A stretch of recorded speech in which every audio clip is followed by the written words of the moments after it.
Before we begin, a gentle note. This conversation touches on sexual abuse. It's not graphic, but it is real. If that's a tender thread for you, please listen with care or not at all. Your well-being comes first. Thank you.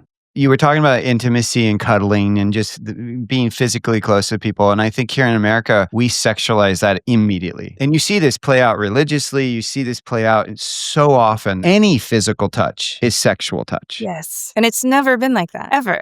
We have become very unhealthy, honestly, in all ways. Touch is incredibly important. Without touch, we don't transfer microbes that we need to transfer for the skin, essential for keeping you healthy, especially in this age of antibiotics. We don't produce most of our feel-good chemicals without touch. Many of us are going about life thinking that we're like sloths or other, I shouldn't have said sloth because there's so much connotation of sleepiness, but animals that live on their own that are not communal, and we're communal. I don't ever go to a culture where people sleep alone, ever. They're usually piled. It might be 2 people, but usually it's like 5 to 10 people in a little cuddle puddle, and that's how they sleep, and it's not sexual at all. Hand holding isn't sexual. Snuggling isn't sexual. None of this is. Even now, if you go to many Middle Eastern cultures, 2 grown men hold hands everywhere they go, and that's not sexual. Yeah, we've really gotten this idea that, someone touched my shoulder or touched my hip, and then we overreact to saying like that's molestation and these kind of things, and it's not like that. I realized too that we have enormous amounts of sexual abuse. I had no idea until I was in practice and hearing people's private things, how many men are abused as children. I had no idea. I think it's like 1 out of 3 humans have been sexually abused. It's incredible. That is not happening.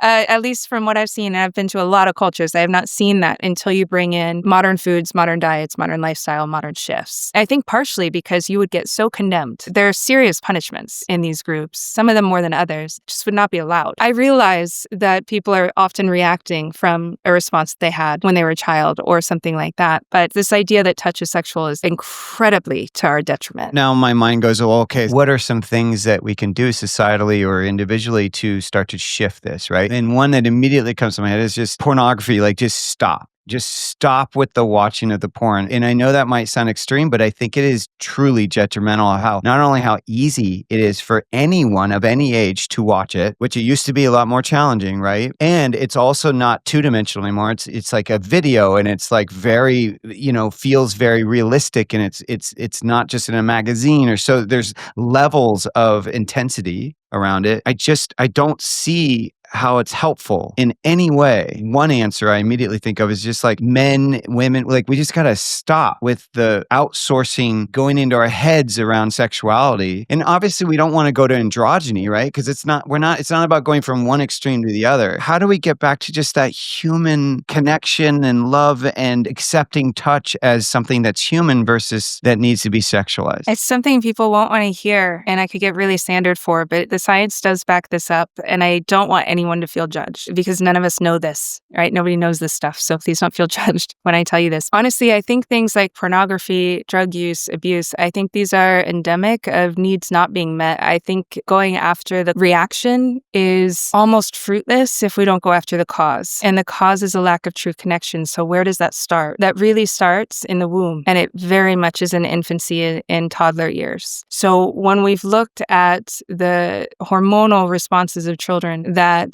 have a mother who is providing for herself or a mother who is going to work immediately after, if the child is going into daycare, the chemicals that child is producing are the same of a child who loses their parent. And they produce that every single day when they're brought to daycare. It's breaking the oxytocin bonds, the way that we're raising children. There's not an easy solution to that because the reality is right now, we don't have societal protection and families do fall apart. There's a lot of divorces and things. So for women to rely on men would be a bit naive right now. And it's also not a great solution to just suddenly have a ton of money to be able to stay home with your children. That's not super realistic, and you get behind in the work world. So I hate to bring about a problem without a solution. I do realize the myriad of issues here, not only to mention healthcare. in our country is job driven. So if you don't have a job, good luck. There's all of these factors that come into play. But I think the fact that we do not have family with our children, it's not aunts or uncles or siblings, it's not our grandparents, it's strangers with our children, is a huge problem, unquestionably, for the hormones of the child. And while those systems can be rewritten, it is a hard thing to rewrite, just like it was hard for me to rewrite that stress signal coming out of the illness. It is serious work. It can be done. We're very resilient beings. I think that's causing more problem because from very early ages, we don't have our typical bonding hormones. And even if we take daycare and those kind of systems out of it, if we look at divorce rates, not having a dad in the house, it's disastrous. It's disastrous for children. They need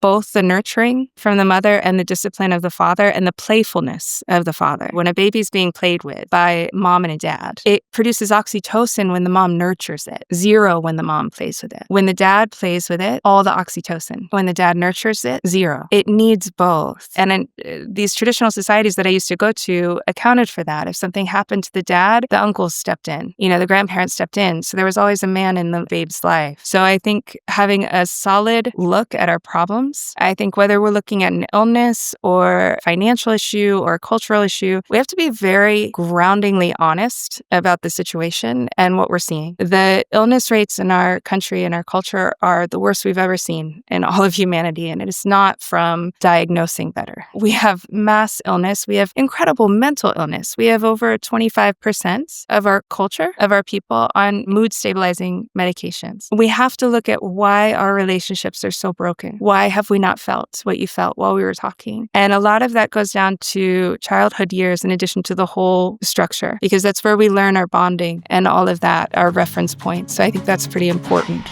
If you enjoyed the clip from the podcast, make sure to check out the next video up here, or head over to watch the full episode down here. And before you go, don't forget to hit the subscribe button. Come on. Yeah, thanks for watching.